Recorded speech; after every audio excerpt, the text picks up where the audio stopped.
Sheila Gunn-Reid. Now I'm going to introduce my pal here. His nickname is the Scroller. Now I think I'm preaching to the converted in this building when I tell you how we have so much contempt for members of the mainstream media. But the Scroller isn't like that in any realm, folks. There is that which is known as the statistical anomaly, and that would be the Scroller. He is, as I said on Sesame Street, one of the things that's not like the others.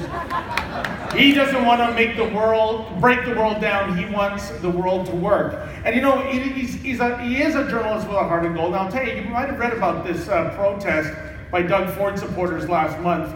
The Scroller was there, I was there, and I was standing on the street, and I was just, I think they went over the line. It was a Kathleen Wynne protest, and you know, I'm not a Kathleen Wynne fan, I'm not a liberal, but you know, there's decency, folks, there really is. And the Scroller came over to me and he said, "Manzoid, you have such a sour look on your face. What did you do? What's wrong?" And I said, "Scroller, listen to what they're saying, listen to what they're chanting."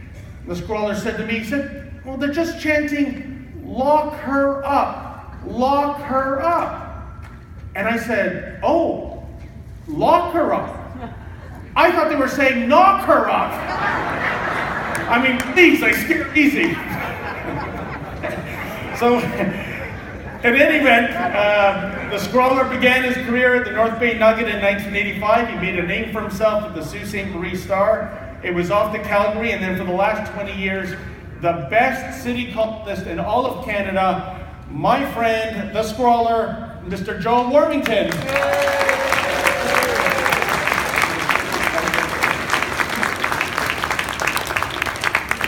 Now, Ezra just gave a very impassioned rundown of what's happening with Tommy Robinson, and that brings us to a fitting panel discussion, I should think, on free speech, namely the cost of free speech. And here is our first question for the panel. Each of our panelists have had unique experiences with free speech, of course. Ezra, you were shaken down by the Human Rights Tribunal in Alberta. Sheila, you've been assaulted while reporting. You've had law enforcement actually physically remove you from the Alberta legislature. Lindsay, you are continually ostracized by the academic world, the university at which you work.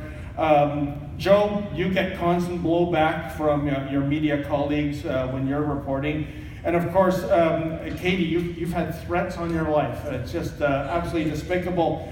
I thought we would start this panel off, folks, with just saying, can each of you speak to your unique experiences as to why you continue to fight for freedom of speech, given the costs that are involved? Anyone first? Lindsay? Katie? Yes. Okay. Let's go first. Geez, they're all of a sudden they're shy. I can't believe it. I have to stand up to speak. My mouth literally doesn't work if I sit on a chair. So that's just how we're going to roll with that. I was sponsored through university by the Intelligence Corps. I know it's a surprise. My father always says it's surprising. And I had a 35-year regular commission. I went to the Royal Military Academy, Sandhurst, and I wanted to fight for my country. And that's what I committed to do from the age of 16. Thank you. As it turns out, I'm epileptic, or I was epileptic, so I had to leave the military because you're not allowed to be an epileptic with an SA-80. And I kind of understand that. I guess it's not quite so wise. But I left, but that's the reason I come back now and fight for my country in a different way in the media, because I feel that I can still deliver for my country in that regard. I'm also very grateful I'm now cured of my epilepsy, and I'm slowly being rebuilt like the Terminator. So I got a new right arm sewed back on, because I used to dislocate with my fits. I just got a new left arm a month ago, and I'm getting a new sunroof for the top of my head where I had my brain surgery in September. And then when I go through airport security, that is going to scare the bastards well and truly, because I will have titanium in my head.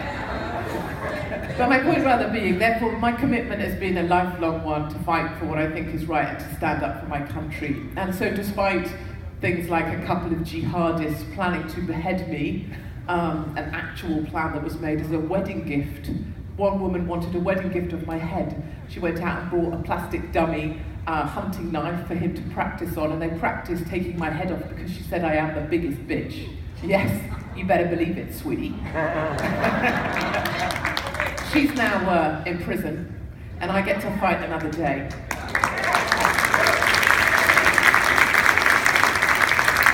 When do you have